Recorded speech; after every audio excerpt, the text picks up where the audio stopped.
What's up guys, it's Bucky. Welcome to your 44th Java tutorial, and in this tutorial I'm going to be going over something called enumerations or enum. We learned about them before, I think. We might not have. If we didn't, no big deal. We're about to learn it today. But the first thing that we're going to do, well, let me tell you what enumerations are. They're pretty much kind of like classes, but you're going to use them to declare constants, at least in this tutorial we are.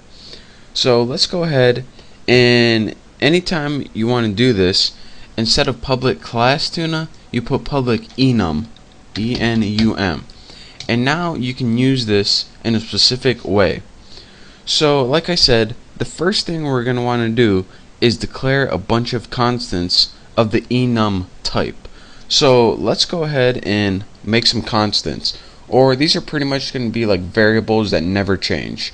So I'm going to make like 3 names, Bucky, and these are in essence objects. So let me give these a few parameters and then you'll see why later on. Bucky, let's give the first parameter a description word of the object, and I'm going to put nice, since I'm doing this tutorial, might as well say something good about myself.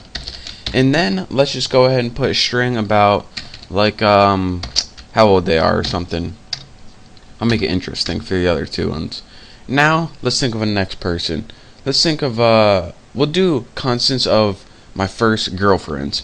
So, my first one was Kelsey, and she was a cutie. It was 5th grade. She was pretty cute. And, let's see, when I went out with her, I was 10 years old. And now I'll put a comma, because we're not done with our entire enumeration list. And then the next girl I went out with was, well, it wasn't really a girlfriend, but we had a thing. It was Julia.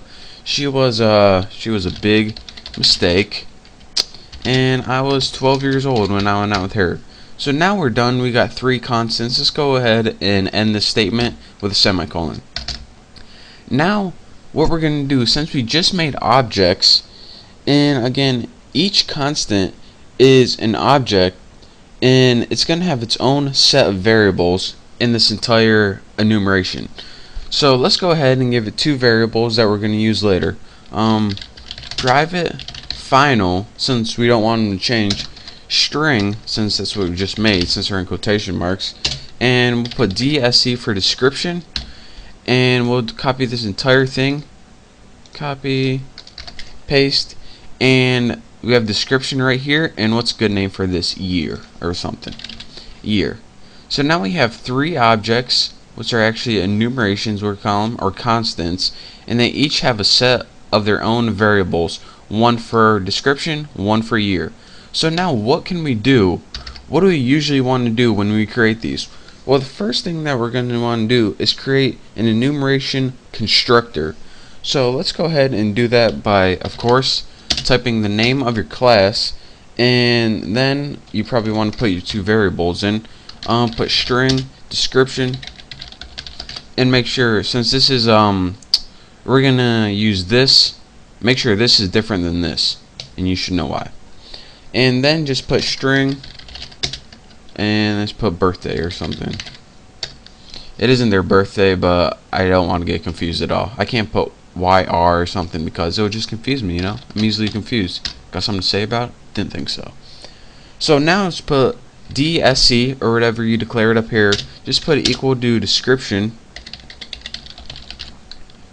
statement, and then go ahead and put birthday year equal birthday. And now what do we got? Anytime, here's what's going to happen with Bucky. It's going to say, alright, with the object Bucky, give it 2 variables, a description and a year. For the description, pass in nice. In this 22, we're going to see is birthday. So set year equal to birthday. So now we can work with DSC and year. Good enough? But now that we have a constructor, we just pretty much set these variables equal to where they need to be. We have no way of getting the variables yet.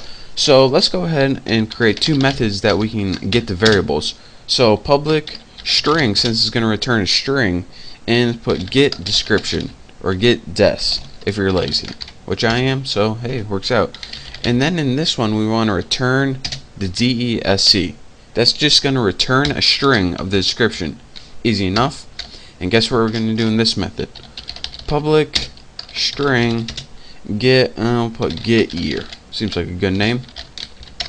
And this one is just going to return year. The only problem with this, it's a little too easy. So now this is all we need to do with enumerations. Again, enumerations are constants that are also objects, pretty much. And so we needed two variables to represent the two arguments. And then once we have those two variables, we can build a constructor. And then this constructor allows us pretty much to set these variables equal to each other and return the information we wanted. So let's go ahead and, well, let's just go ahead and use that information right now. So what we want to do pretty much in our main class right here with our main method is build an enhanced for loop. So let's go do that right here. For, and the first parameter you need is of course the class name and the variable that you want to use in your for loop. Like we used like description right here. This is just a variable that we just made up. This is going to be the variable that we just made up right here. And that's the first, like, it's pretty much what you want to call your objects when you loop through them. The next argument is you need an array that you need to loop through. And let me tell you a little bit about this because this might be kind of confusing. Anytime you make an enumeration like this, Java automatically takes these constants and makes a built-in array. And the array is called whatever your enumeration is called, and since I named my tuna, it's called tuna. And when you write values like that, this is a built-in array of the constants right here. So if we're saying, alright, I need an array, bam, you got an array right there. And again, you can't change this keyword values. This values is called a static method, and again, this is how you get a built-in array. So this is going to loop through each of the constants. First it's going to loop through Bucky, then Kelsey, then Julia, and it's going to assign them to people. Well, you'll see what it does. So now we just need to make a print statement.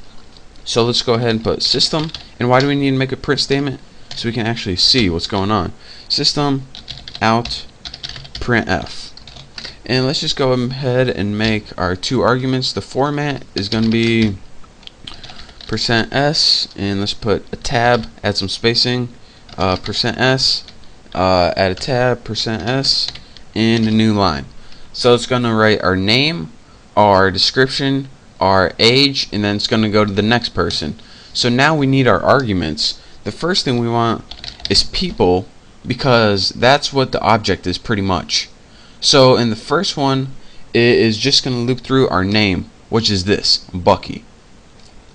In our next argument, what we need is to take that people object and use the method get, wait, what do I name that method? People.get description. And what that is going to do is it's going to return a let me find my screen recorder, see how much time I'm at. I got minute 30. What it's going to do is return a string of our description, and this last one, people.get year. And what this is going to do is, first of all, I need to get, it messed it up for me. People.get year. And what this is going to do is return a string of the year. So let's go ahead and make sure I have a semicolon at the end of that. And 1 second. And make sure I have this. And let's go ahead and run it. So run this. Okay. And look at my results. I got the object, the description, and the year. Object, description, year. Object, description, year. So what it did, again, see if I can get it, was it looped through the entire array of people, and for the first argument it gave us the object name, the description name, and the year, whatever year I assigned to them. So in the next tutorial we're going to be going over this some more, but thank you for watching. Don't forget to subscribe, and I will see you next tutorial.